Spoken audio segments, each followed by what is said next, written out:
उत्तर प्रदेश में चुनाव को लेकर मुख्यमंत्री योगी आदित्यनाथ तैयारियों में कोई कोर कसर नहीं छोड़ रहे हैं। यूपी के तमाम जिलों का दौरा करने के साथ साथ सीएम योगी विकास कार्यों की समीक्षा के साथ साथ नई परियोजनाओं का उद्घाटन और शिलान्यास भी कर रहे हैं।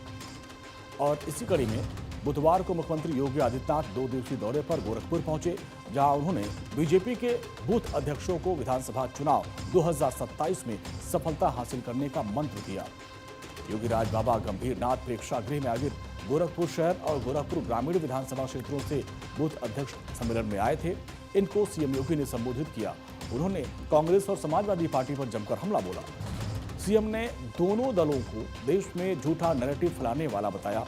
मुख्यमंत्री ने कहा कि 2017 से पहले समाजवादी पार्टी की सरकार में राज्य में नौकरी से लेकर सरकारी योजनाओं तक सब पर सफाई सिंडिकेट का कब्जा हुआ करता था।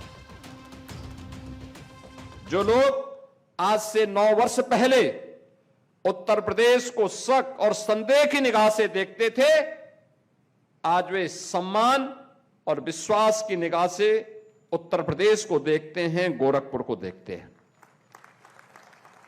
इसका कारण है भारतीय जनता पार्टी की डबल इंजन सरकार के द्वारा किए गए कार्य। याद रखना, विपक्ष इस नैरेटिव में विश्वास करता है कि एक झूठ को 100 बार दोहराएंगे तो झूठ सत्य हो जाएगा, और हम लोग इस बात पर विश्वास करते हैं कि झूठ झूठ होता है।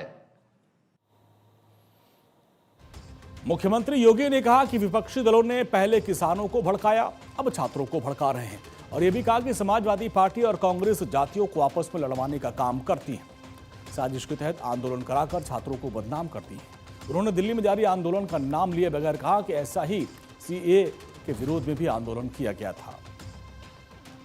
आपको याद होगा, सिटीजनशिप अमेंडमेंट एक्ट के दौरान भी जब प्रधानमंत्री मोदी जी और माननीय गृह मंत्री श्री अमित शाह जी ने देश के अंदर सिटीजनशिप अमेंडमेंट एक्ट यानी नागरिकता अधिनियम का कानून पास किया, और इस कानून के तहत था कि अफगानिस्तान, पाकिस्तान, बांग्लादेश, म्यांमार से कोई भी हिंदू, सिख, बौद्ध, जैन अगर भारत के अंदर आया है, 5 साल पहले आ चुका है, तो उसको भारत की नागरिकता दी जाएगी, भारत के अंदर सम्मानजनक ढंग से उसको बसने की सुविधा दी जाएगी।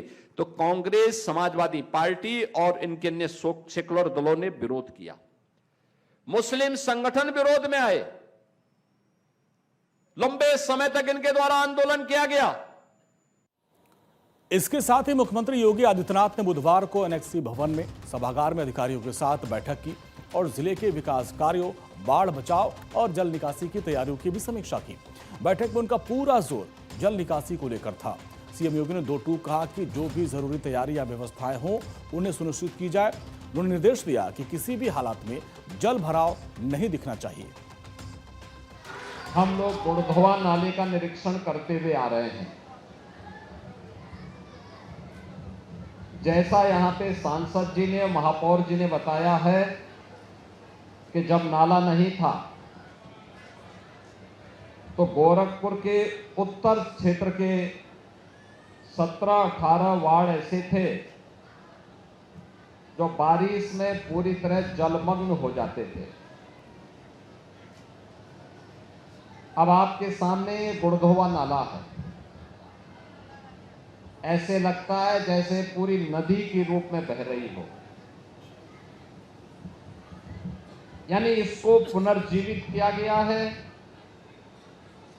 और इसके कारण अभी आपने परसों देखा होगा, मूसलाधार बारिश पड़ी, लगातार 15 घंटे तक बारिश थी, और तब भी उत्तर दिशा में जल जमाव नहीं हुआ।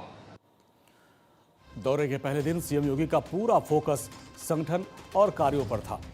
जानकारी के मुताबिक दौरे के दूसरे दिन मुख्यमंत्री योगी आदित्यनाथ सबसे पहले गोरखनाथ मंदिर में पूजा अर्चना करेंगे।